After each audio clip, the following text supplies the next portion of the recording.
Bien, buenas noches, estimados compañeros, estimado doctor Roberto Bernia.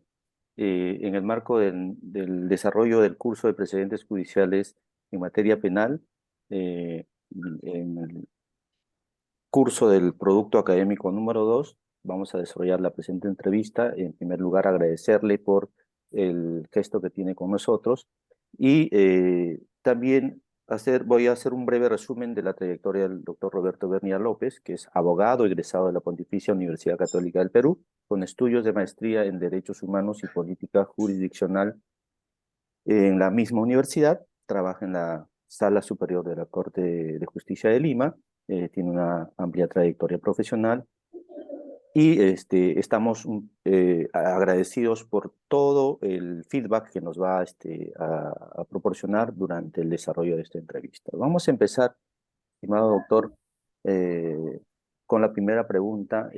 ¿Considera usted que se debe reformar el artículo 15 del Código Penal? Por supuesto, ¿no?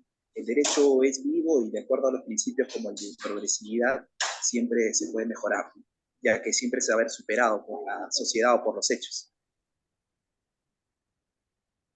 Pasamos, perdón, quien le habla es Enrique Mendoza Caballero. Vamos a pasar a la siguiente pregunta que la va a desarrollar nuestra compañera Alcira Neira. Sí, buenas noches, doctor Buenas Roberto, noches. compañeros, buenas noches. Nuevamente, doctor, reiteramos nuestro agradecimiento por el apoyo a esta experiencia académica en la asignatura que ya el compañero acaba de mencionar.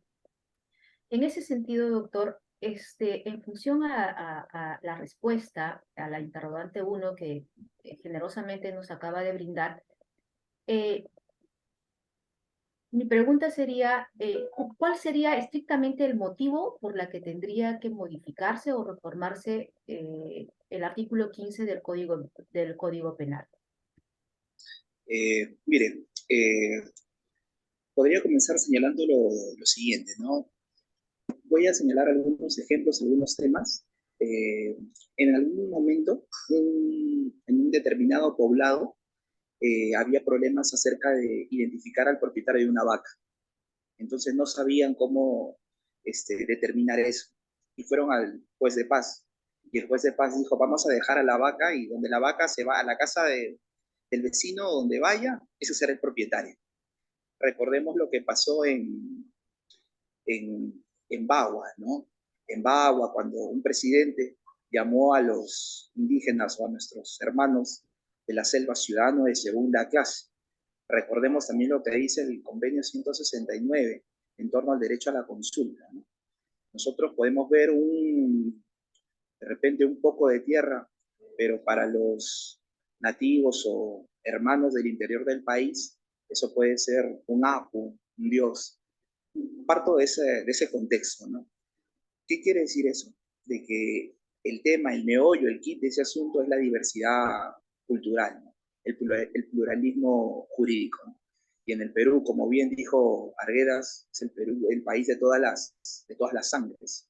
Entonces, hay distintas culturas y eso está reconocido también en la Constitución, porque ese artículo 15 va de la mano con el artículo 149 que se le otorga jurisdicción a las comunidades campesinas, es decir, que tengan la capacidad de autorregularse, decir derecho, y todo en torno a sus costumbres, ¿no?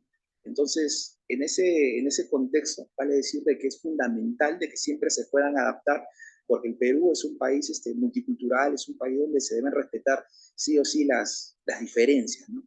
Y para llegar a ese contexto hay toda una evaluación, porque mucha gente no sabe de dónde viene o cuál es el origen de este artículo, ¿no? El artículo, si mal no recuerdo, en esencia dice de que si una persona por sus creencias, ¿no? Por su entorno, por su contexto, por su capacidad cultural, comete un delito, se le va a exonerar, ¿no? Porque cada comunidad tiene distintas costumbres, distintas creencias.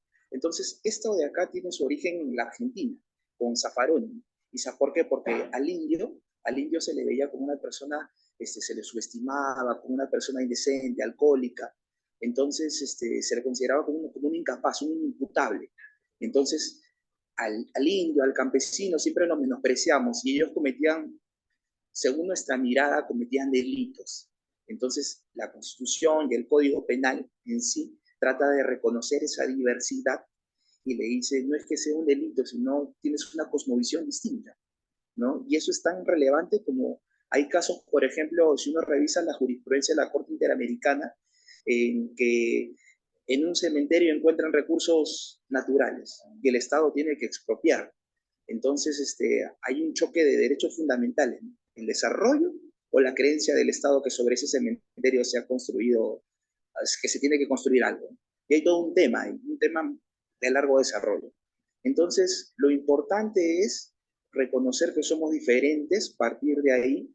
En nuestros códigos también, en nuestro código y en sí en el derecho hay principios tan importantes como el debido proceso, que implican que una persona tenga acceso a la justicia y dentro del proceso tenga garantías como el que le hablen en su idioma, por ejemplo. ¿No? ¿Cuántas personas de repente de provincias que son quechohablantes y maras cometen delito y no tienen la garantía? Están totalmente perdidos y dejados al abandono porque no hay un traductor, no hay un técnico que pueda orientarlos, ¿no? Que puedan materializar su derecho a la defensa. Entonces tenemos que, como Estado, tenemos que darle cabida a todos. El Estado tiene que llegar a todos los rincones y el derecho tiene que ser útil, maleable, tiene que adecuarse a las circunstancias y sobre todo ser respetuosos de las diferencias. Un tema muy común que seguramente ya los alumnos, y también lo dejo ahí en el tintero, es el Serminacuy, por ejemplo, ¿no?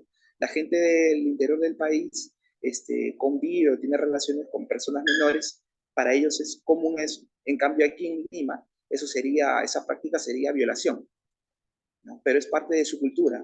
Entonces el juez también, no se trata de, antes había la concepción del juez, y eso viene de Francia, el juez mero aplicador de la ley o aplicador del derecho, ¿no?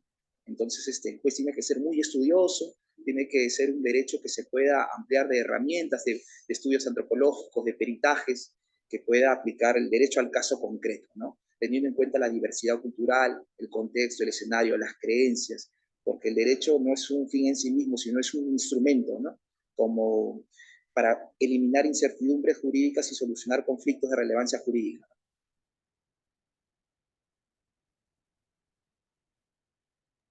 Muchas gracias, doctor. Excelente disertación sobre el tema. Muchas gracias. Por favor, la tercera pregunta, compañera. Sí, doctor Roberto, muy buenas Sí, noches. Les saluda a la muy buenas estudiante noches. Yesenia Llerena. En esta oportunidad ¿Qué tengo a tal, bien Yesenia? hacerle la tercera pregunta, que dice así. ¿Podría usted brindarnos su opinión acerca si actualmente los artículos del Código Penal favorecen a una eficiente y objetiva determinación judicial de la pena? ¿Qué podría usted decirnos?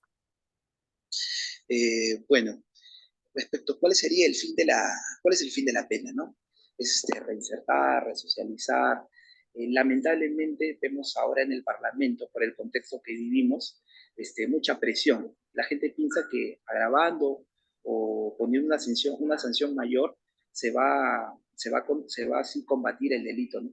Cosa más errada, ¿no? Porque el derecho es un instrumento y el penal es última ratio, ¿no? Es el último recurso. Es el último recurso, ¿no? Entonces, como mencioné hace un momento, se tiene que aplicar la justicia al caso concreto. Ahora, hay otro tema también que influye mucho, es la presión por parte de los medios de comunicación, ¿no? Ahora, cuando hay un tema así, digamos, polémico, de relevancia, o que tiene morro, eso vende. Entonces, muchas veces también el juez no se aparta a veces del derecho y quiere quedar bien también con el tema de la sociedad, de la presión, de los poderes, ¿no? Y entonces requiere una labor íntegra, independiente, imparcial, porque no se trata de aplicar meramente la norma, ¿no? Y hoy en día, por ejemplo, el derecho constitucional cobra tal importancia que cruza todas las áreas del derecho y constantemente nos vemos en conflictos, ¿no? Y se trata, el derecho penal obviamente, se trata de proteger también los bienes jurídicos, el ordenamiento jurídico, y eso es en esencia, ¿no? Muy agradecido, doctor. Voy a hacer el pase a mi compañera para la cuarta pregunta. Doctor Bernia, buenas noches. ¿Qué tal? Soy Muy la buenas alumna noches. Líbani Mestanza. ¿Qué tal, Lina? Mucho Le gusto. voy a hacer la cuarta y última pregunta. ¿Qué opinión tiene respecto al uso activo por parte del Ministerio Público y el Poder Judicial sobre la prisión preventiva como medida de coerción? Ya. Mencioné en la pregunta anterior de que el derecho penal es última ratio y la detención, la prisión preventiva tiene que ser, es una excepción, no es la regla. En algún momento, por medios de prisión, todo eso se volvió la regla general. Ante lo mínimo, no analizaban los supuestos y simplemente ordenaban el mandato de detención. ¿Qué es lo que se busca con el mandato de detención, ¿no? El juez tiene que hacer un análisis riguroso y tener la garantía de que la persona no se va a fugar, de que la persona no va a obstruir la justicia.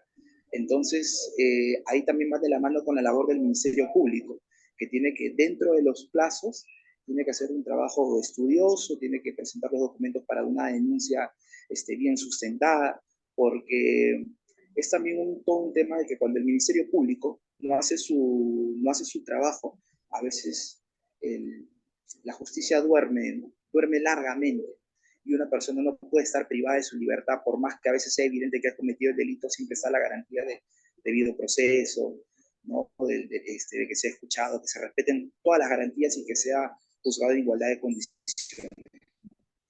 Cualquier restricción o medida restrictiva de la libertad tiene que ser como un último recurso, no se puede aplicar más, pero eso también va de la mano, como le digo, siempre.